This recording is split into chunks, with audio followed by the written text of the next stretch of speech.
做雞啊，如果你滾水再去落鑊咧，咁再好嘅雞肉啊，都會俾你糟蹋晒嘅。咁整雞到底啊，應該凍水落鑊啊，定係滾水去落鑊咧？嗱，好多朋友仔都中意食雞係咪？但我夠膽講啊，99%嘅人咧搞錯晒啦。自己響屋企整雞啊，嗱，加乜嘢配料其實真係唔緊要嘅。你只要記住我呢個方法啦，你整出嚟啲雞啊，皮脆肉滑，香氣撲鼻，等人啊食過都翻尋味啊。就算係一啲配料都冇放嘅嗰啲白切雞啊，成屋企人都爭住嚟食嘅。大家好啊，我係李老眉啊。嗱，我屋企咧從我爺爺嗰代開始啊，就整呢一個鹽焗雞噶啦，傳到我呢代啊，都差唔多60年咯噃。為咗保證呢個口味嘅純正咧，我哋冇開過其他分店嘅，手藝唔外傳嘅。好多老顧客嚟到我哋呢度啊，真係從細食到佢結婚，再食到佢而家做咗人嫲嫲爺爺，仲帶埋啲孫仔孫女嚟食嘅。好多人覺得話做雞好簡單噃，但我爺爺係咁教我嘅。做雞又唔難，但係咧你可以將隻雞整得好就真係好難。人一世物一世啊，用心做得好每一隻雞更加之艱難啊。今日咧我就將我哋屋企做鹽焗雞60年嘅經驗免費分享俾大家。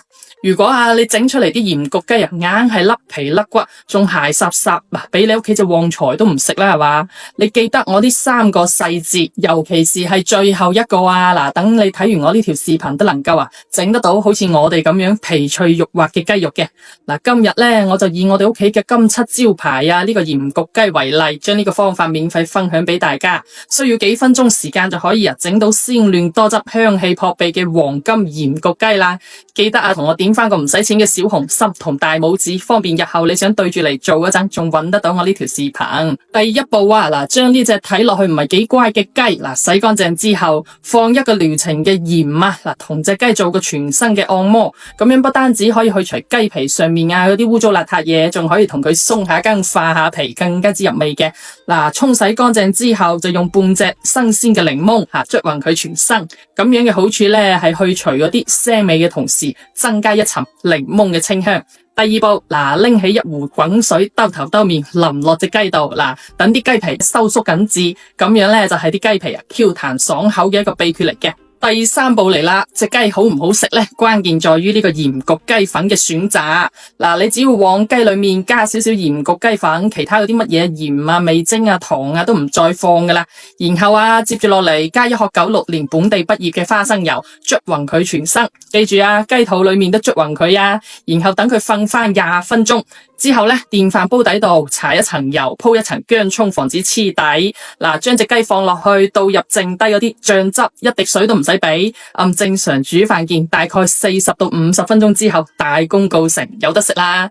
關鍵咧就呢個鹽焗雞鹹香度係經過我哋無數顧客一致好評調配出嚟嘅一個黃金比例。佢個顏色好靚仔色香味俱全好多顧客嚟到我哋鋪頭裏面食完之後咧，都帶翻幾包呢一個鹽焗雞粉翻屋企噶，自己做都可以做到鮮嫩多汁、色香味俱全，好食到根本停唔到嘴嘅一個鹽焗雞嘅。如果話你哋唔知道我呢一個秘製嘅鹽焗雞粉響邊度買得到，你可以咧點擊我左下角頭像呢度，裏面有個商品櫥窗趁住我哋而家搞活動噃，帶翻啲翻屋企試下，整俾你屋企嗰啲太子仔太子嘢食啦。